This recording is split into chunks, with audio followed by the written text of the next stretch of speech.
संबंध स्वार्थ रहित होता है। संबंध की जो जड़ है वो त्याग है, त्याग। पिता यदि संतान के लिए त्याग करता है तो ही पुत्र उस संबंध को संबंध मानता है। मां त्याग करती है। देखिए, एक महिला, एक स्त्री जब मां बनती है ना,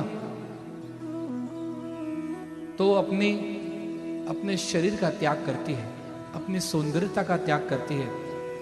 मृत्यु की घड़ी को छू करके वो स्त्री वापस आती है, तब मां बनती है। इसीलिए जगत में मां से बड़ा कोई दूसरा नहीं कहा गया।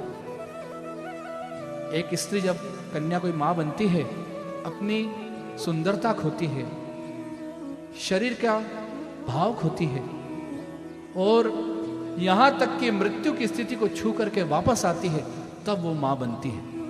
इस त्याग का कारण ही भगवान कहते हैं कि मां ही भगवान है। मां कोई साधारण शब्द नहीं। ये त्याग हर संबंध का जड़ है। भाई बहन का संबंध भी तभी निभता है जब दोनों में त्याग होता है। बहन सोचे कि भाई के यहां जाकर लूट कर ले आऊं, भाई हाथ जोड़ लेगा, भाई आज आगे, अगली बार तो दूर से ही राम राम। बहन जब भाई के यहां आती है तो कुछ लेने नहीं आती, वो तो देने ही आती है। भैया इसकी क्या जरूरत थी, भैया इसकी क्या जरूरत थी। कुछ देकर के क्या बोलती है, भगवान तुमको बहुत खुश रखे।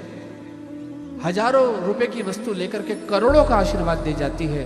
बहन कभी किसी कुछ लेकर के नहीं जाती। इसी कारण बहन भाई का संबंध सबसे शुद्ध संबंध कहा जाता है।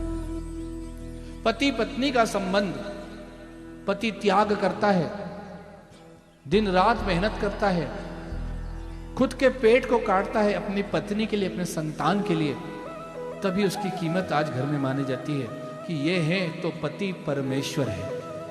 इसीलिए पति परमेश्वर है। यदि संबंध में त्याग न हो तो संबंध हो ही नहीं सकता। जहां स्वार्थ होता है वहां संबंध हो ही नहीं सकता। तो इसका अर्थ यह नहीं कि यदि आपने मुझे कह दिया कि गुरुजी आपसे संबंध है, तो मैं कल आपके घर पहुंच जाऊंगा और बोलूंगा ये सब मेरा है। नहीं, संबंध में स्वार्थ नहीं होता। हमारा एक दूसरे के प्रति प्रेम, एक दूसरे के प्रति भाव, एक दूसरे के प्रति श्रद्धा ही हमारा संबंध है।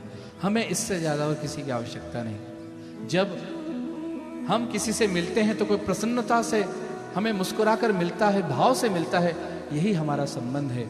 और जब वहां से जाते हैं तो किसी की आंखें नरम हो जाती है, यही हमारा संबंध है। हम भगवान की कृपा रही, जहां भी हमने भागवत जी करी, उस 7वें दिन या शिव पुराण करी या कोई भी कथा करी, उस 7वें दिन जब हमारी विदाई होती है तो हम देखते हैं वहां जितने लोग होते हैं उन सबकी आंखों में एक बार आंसू जरूर आ जाते हैं। बस इससे बड़ा संबंध दुनिया में मेरा और कोई भी नहीं। जो विदा होने पर सबकी आंख में आंसू हो, ये भाव किसी पैसे से खरीद के नहीं लिया सकता, किसी धन से नहीं खरीदा जा सकता, ये तो मन से ही खरीदा जा सकता है। इसलिए आपसे मेरा संपर्क नहीं बल्कि संबंध ही है। ये संबंध निस्वार्थ का संबंध है। न मैं कुछ आपको दूंगा, न आपसे कुछ लूंगा, न मैं आपको कुछ दूंगा। देंगे तो एक दूसरे को अच्छा भाव, अच्छे गुण, अच्छे भाव के साथ ये 7 दिन विदा होंगे। और 7 दिन बाद हम एक दूसरे को याद करेंगे और कहेंगे कि हमने इतने अच्छे लोगों को कथा सुनाई। आप भी कहेंगे एक अच्छे गुरुजी हमें मिले जिन्होंने हमें अच्छे भाव दिए। इसके सिवा हमको क्या चाहिए। आप हमें याद करेंगे, यही हमारा संबंध है, यही हमारा भाव है और यही हमारी कीमत है।